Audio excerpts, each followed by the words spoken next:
Ready start.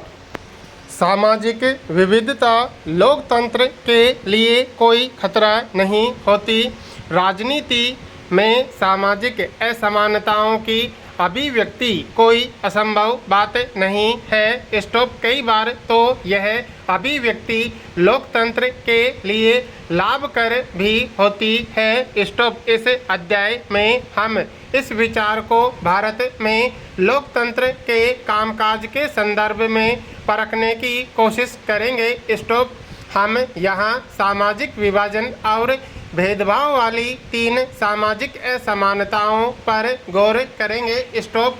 ये हैं लिंग, धर्म और जाति पर आधारित सामाजिक विषमताएं। स्टॉप। ये असमानताएं कैसी हैं और किस तरह राजनीति में अभिव्यक्त होती हैं, हम इस पर बारी बारी से गौर करेंगे। स्टॉप। फिर हम यह देखने की कोशिश करेंगे कि इन असमानताओं पर आधारित अलग अलग अभिव्यक्तियां लोकतंत्र के लिए लाभकर हैं या नुकसानदेह। स्टॉप। आइए अपनी बात की शुरुआत हम लैंगिक असमानता से करें। स्टॉप। सामाजिक असमानता का यह रूप हर जगह नज़र आता है, लेकिन राजनीति के अध्ययन में शायद ही इस बात की पहचान की जाती है। स्टॉप। लैंगिक असमानता को स्वाभाविक या कहें कि प्राकृतिक और अपरिवर्तनीय मान लिया जाता है। स्टॉप। लेकिन लैंगिक असमानता का आधार स्त्री और पुरुष की जैविक बनावट नहीं, बल्कि इन दोनों के बारे में प्रचलित रूढ़ छवियां और तयशुदा सामाजिक भूमिकाएं होती हैं। स्टॉप। लड़के और लड़कियों के पालन पोषण के क्रम में ये मान्यता उनके मन में बिठा दी जाती है कि औरतों की मुख्य जिम्मेवारी गृहस्थी चलाने और बच्चों का पालन पोषण करने की है। स्टॉप। यह चीज़ अधिकतर परिवारों में श्रम के लैंगिक विभाजन से झलकती है। स्टॉप। औरतें घर के अंदर का सारा कामकाज जैसे खाना बनाना, सफाई करना, कपड़े धोना और बच्चों की देखरेख करना आदि करती हैं, जबकि मर्द घर के बाहर का काम करते हैं। स्टॉप। ऐसा नहीं है कि मर्द ये सारे काम नहीं कर सकते। स्टॉप। दरअसल वे सोचते हैं कि ऐसे कामों को करना औरतों के जिम्मे है। स्टॉप। पर जब सिलाई कढ़ाई से लेकर इन्हीं सारे कामों के लिए पैसे मिलते हैं तो मर्द खुशी खुशी यही काम घर के बाहर करते हैं। स्टॉप। अधिकांश दर्जी या होटल के रसोइये पुरुष होते हैं। स्टॉप। इसी प्रकार औरतें घर के बाहर का काम न करती हों, ऐसा भी नहीं है। स्टॉप। गाँवों में स्त्रियां पानी और जलवन जुटाने से लेकर खेत में खटकने तक का काम करती हैं। स्टॉप। शहरों में भी हम देखते हैं कि कोई गरीब स्त्री किसी मध्यवर्गीय परिवार में नौकरानी का काम कर रही है और मध्यवर्गीय स्त्री काम करने के लिए दफ्तर जा रही है। स्टॉप। सच्चाई यह है कि अधिकतर महिलाएं अपने घरेलू काम के अतिरिक्त अपनी आमदनी के लिए कुछ न कुछ काम करती हैं, लेकिन उनके काम को ज़्यादा मूल्यवान नहीं माना जाता और उन्हें दिन रात काम करके भी उनका श्रेय नहीं मिलता। स्टॉप। श्रम के इस तरह के विभाजन का नतीजा यह हुआ है कि औरत तो घर की चारदीवारी में सिमट के रह गई है और बाहर का सार्वजनिक जीवन पुरुषों के कब्जे में आ गया है। स्टॉप। मनुष्य जाति की आबादी में औरतों का हिस्सा आधा है, पर सार्वजनिक जीवन में खासकर राजनीति में उनकी भूमिका नगण्य ही है। स्टॉप यह बात अधिकतर समाजों पर लागू होती है। स्टॉप पहले सिर्फ पुरुषों को ही सार्वजनिक मामलों में भागीदारी करने वोट देने या सार्वजनिक पदों के लिए चुनाव लड़ने की अनुमति थी। स्टॉप धीरे धीरे राजनीति में लैंगिक मुद्दे उभरे, दुनिया के अलग अलग हिस्सों में औरतों ने अपने संगठन बनाए और बराबरी के अधिकार हासिल करने के लिए आंदोलन किए। स्टॉप विभिन्न देशों में महिलाओं को वोट का अधिकार प्रदान करने के लिए आंदोलन हुए। स्टॉप इन आंदोलनों में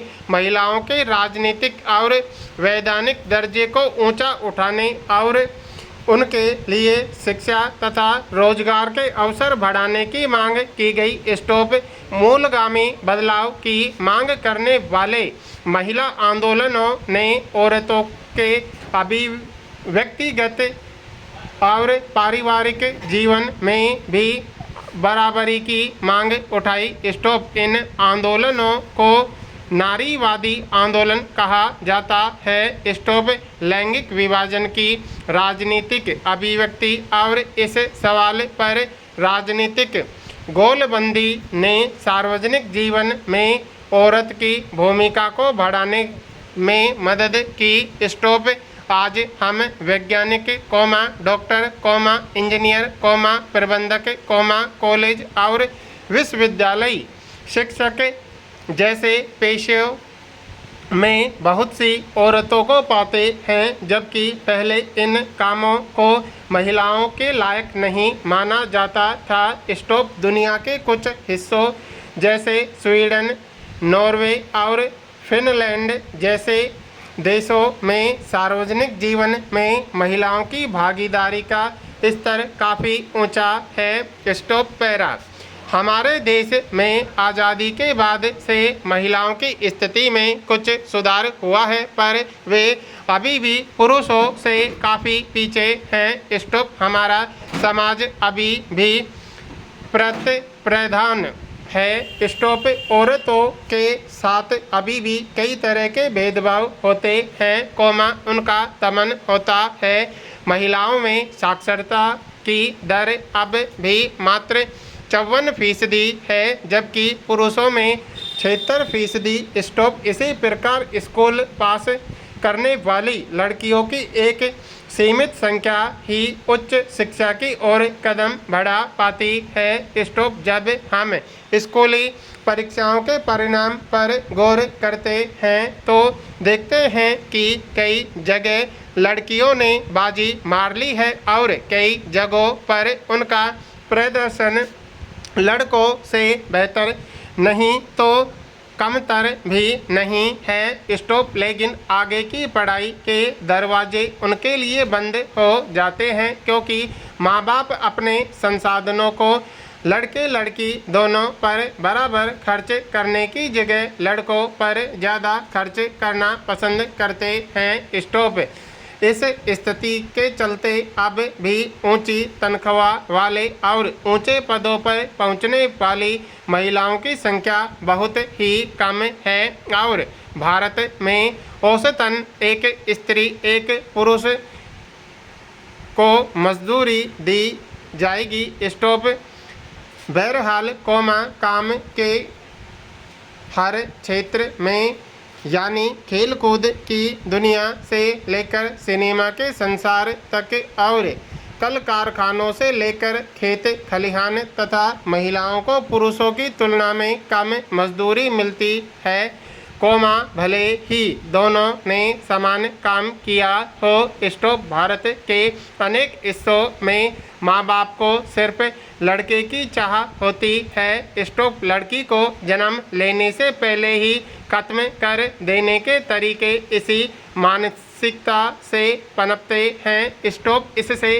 देश का लिंग अनुपात प्रति 1000 लड़कों पर लड़कियों की संख्या गिरकर 919 रह गया है। स्टॉप 7 लगा नक्शा बताता है कि कई जगहों पर अनुपात गिरकर 850 और कहीं-कहीं तो 800 से भी नीचे चला गया है। स्टॉप महिलाओं के उत्पीड़न, शोषण और उन पर होने वाली हिंसा की खबरें हमें रोज पढ़ने को मिलती हैं। स्टॉप शहरी इलाकों में तो महिलाओं के लिए खास तौर से असुरक्षित हैं। स्टॉप वे अपने घरों में भी सुरक्षित नहीं हैं, क्योंकि वहाँ भी उन्हें मारपीट तथा अनेक तरह की घरेलू हिंसा झेलनी पड़ती है।